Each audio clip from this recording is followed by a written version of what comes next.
Assalomu alaykum qarindoshlar. Qarindoshimiz bu Cloud 3 Uyg'urchani ajoyib chestay tunuydigan sun'iy aql shuni qandaq ishiltish to'g'riliq so'zlasangiz debdikan. Shunga buni so'zlab o'tiribdiman. Ishiltish nihoyat oddiy ekan. Buni Yanar degan qarindoshimiz yo'llabdikan. Masalan, ko'raylik ha. Echilgan vaqtida shunday echiladi ekan. Andan keyin biz bu yerdan nimani tanlaymiz? Direct chat. Mana tanlaymiz. Undan keyin mana shuni tanlasak bo'ldi ekan. Andan keyin bu yerda Uyg'urcha yozib so'rasak bo'ldi masalan ha.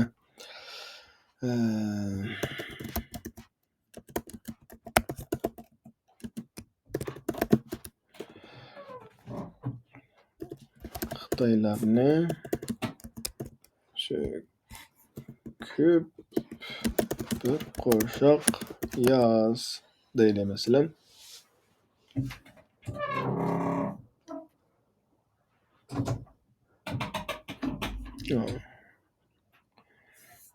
Mana so'zlab chiqib ketdi. Tamam, buni o'ngga unmasam, unda bo'lsa.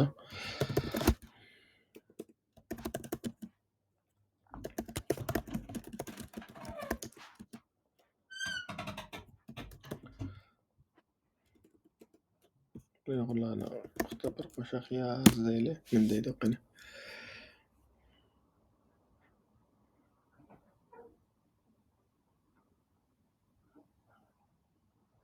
Uyg'urchani lekin vahshiy yaxshi bildiki. Shunda to'g'ri chiqib 90% desak bo'ldiki. Lekin buningki bir ojizlik yeri nima ekan desanglar, pat-patlam xatolik uchuri chiqib oldiki. Andan keyin tekstni bak uzun yozolmaydi ekan. Qisqalam tekst yozdiki. Sizlar meni qaranglar, mana bunda xatolik asosan yo'q dedik. Absonlarlik deganni xato yozib qo'yibdi. Mazmunlar shunda bir-birisiga bog'lashgan. Bak yaxshi. Tarjima qilib boqaylar, tarjima qila olamdi.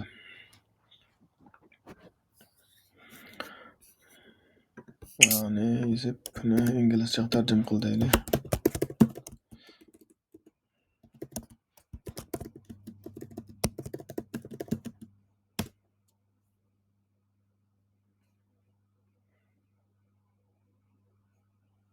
Chestay tarjima qildik ya buni. Buni masalan bunday deb boqaylik.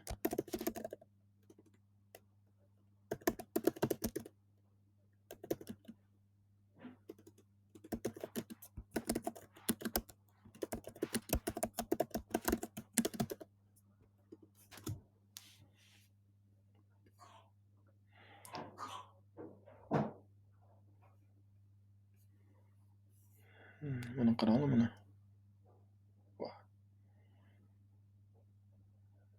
Chestayda mana.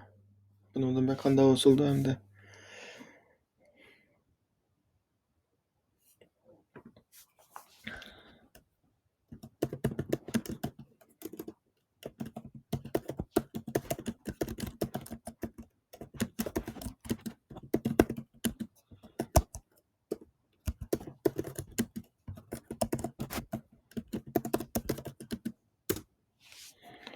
Endi boqaylik nima deydi qani.